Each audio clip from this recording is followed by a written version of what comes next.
Syria দামেস্কে। এই মায়েরা যারা আছেন, আম্মা যান, কান খাড়া করবেন। কলিজার টুকরা প্রিয় বোন, আপনি যেখানেই আছেন কান খাড়া করবেন। এই হাদিসটা আপনাদেরকে শুনিয়ে বিদায় নিব। সিরিয়ার দামেস্কে ইয়াজিদ ক্ষমতা দখল করেছে স্বৈরাচারী কায়দায়, অগণতান্ত্রিক নিয়মে।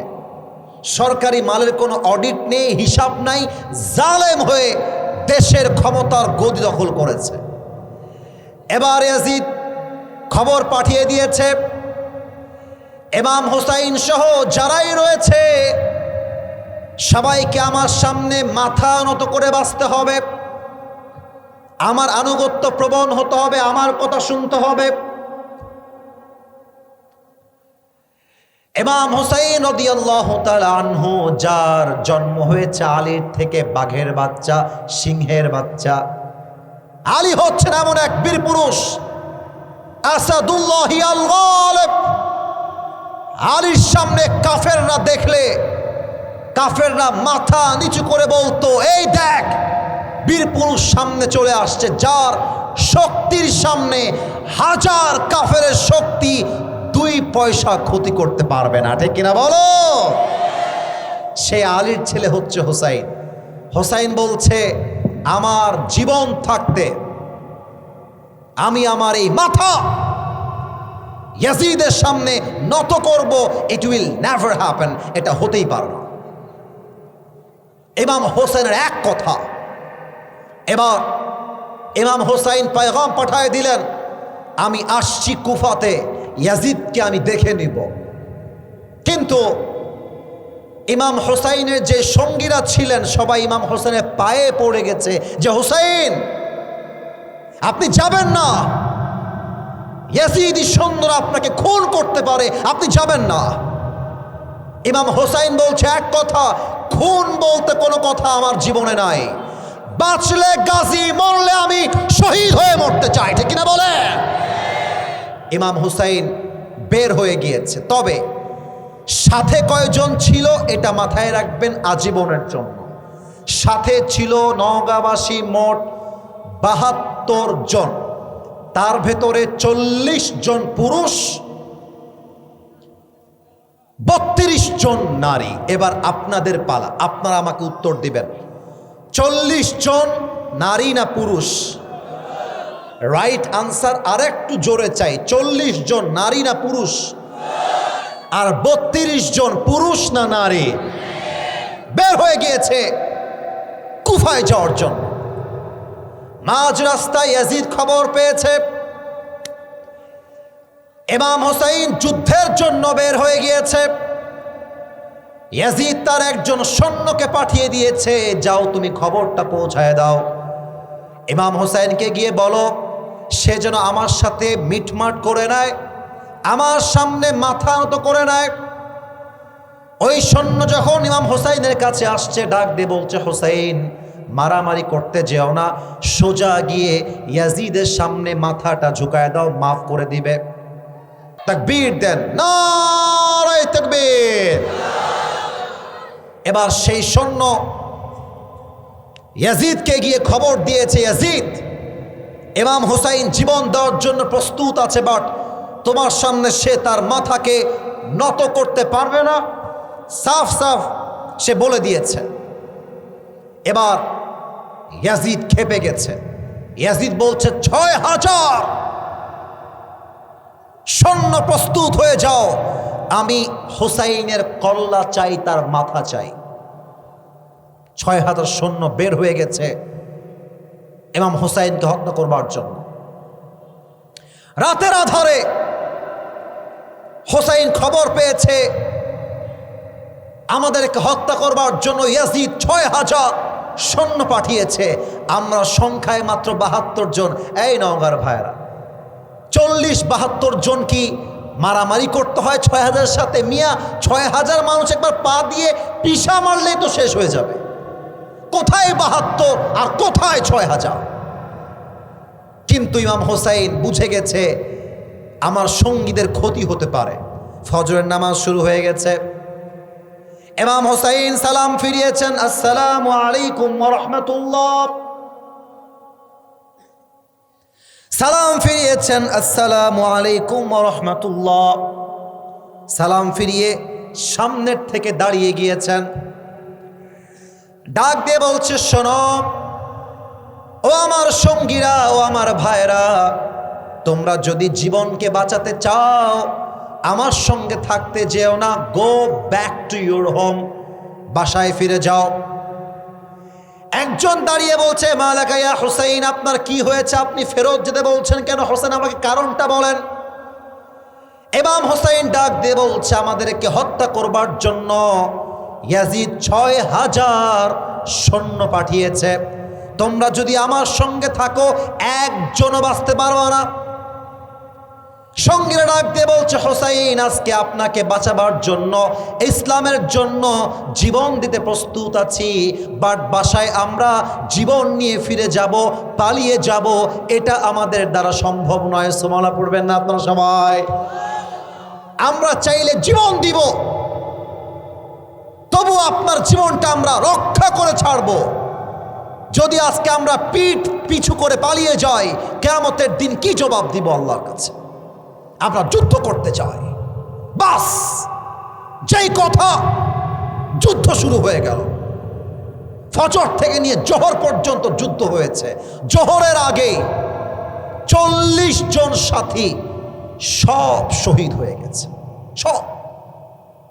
বাকি আছে একজন, তার নাম হচ্ছে ইমাম হোসাইন রাদিয়াল্লাহু তাআলা আনহু। ইমাম হোসাইন একা একাই যুদ্ধ করছে। যুদ্ধ করতে করতে তিনি বুঝে গেছেন, আমার শহীদের পেয়ালা পান করা ছাড়া আর কোনো উপায় নাই, আমাকে শহীদ হতে হবে।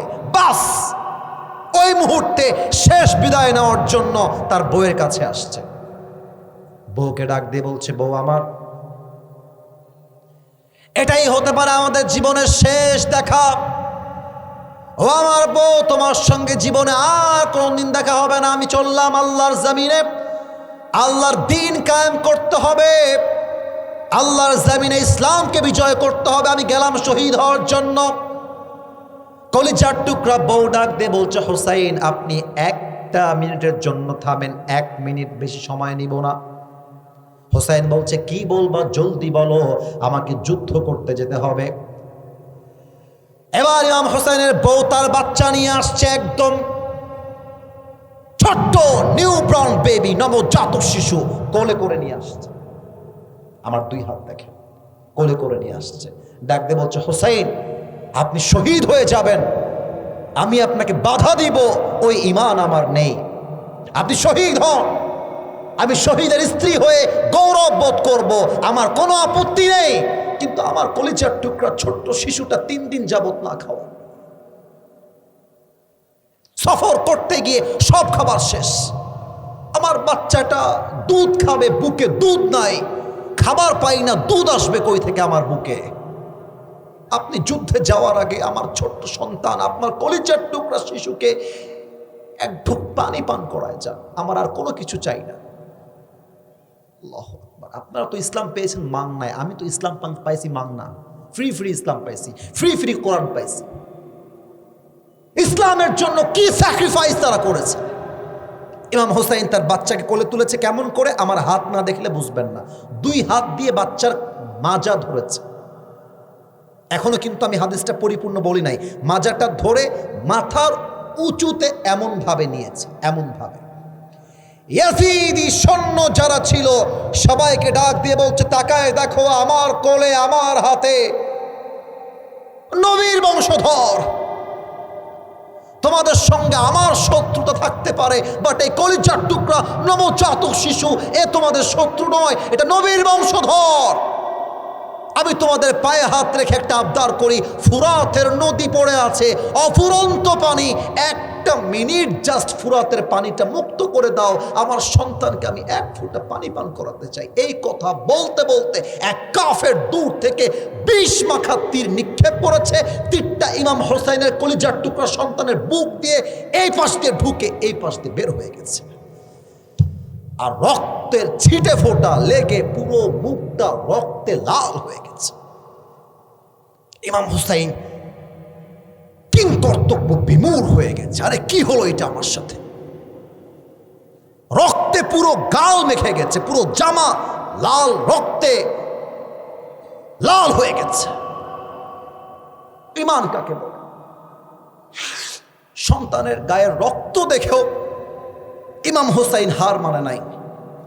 হোসাইন রাদিয়াল্লাহু তাআলা আনহু তার সন্তানের গায়ের রক্তগুলো এইভাবে পুরো দেহে মেখেছে আর বলছে, সন্তান, তোমার এই রক্ত বৃথা যাবে না। তোমার এই রক্তের বিনিময়ে একদিন পুরো পৃথিবীব্যাপী ইসলামের কালেমা জ্বলবে, বাঁধিয়ে দেওয়ার কোনো ক্ষমতা কারো কাছে নাই। ঠিক কিনা বলে? কোনো একদিন এদেশের আকাশে কালেমার পতাকা দুলবে, সেদিন সবাই খোদাই বিধান পেয়ে দুঃখ বেদনা ভুলবে।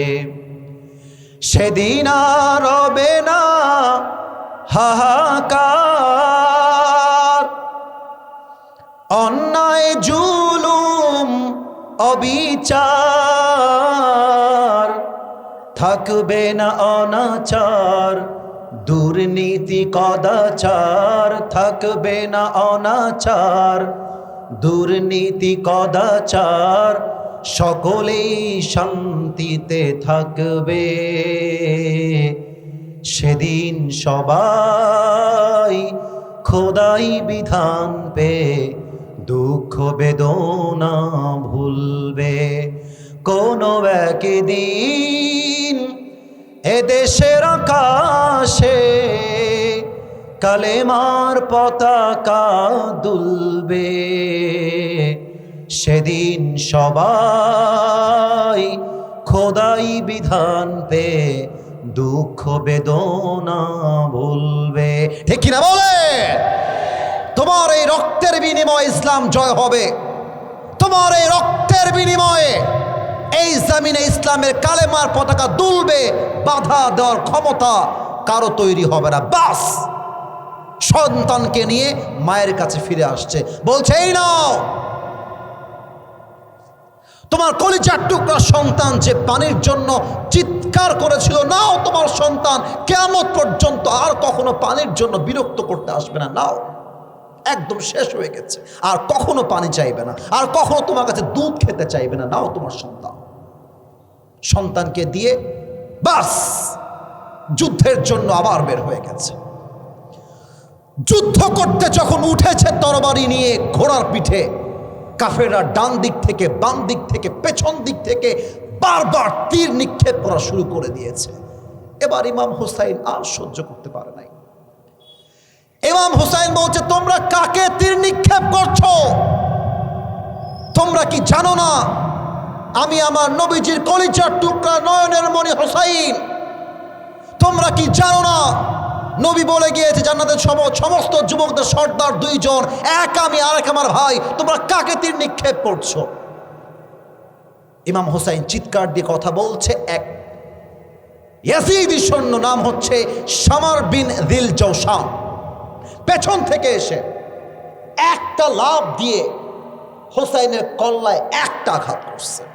একটা কোপে হোসাইন রাদিয়াল্লাহু তাআলা আনহুর কল্লাটা কেটে জমিনে পড়ে গেছে।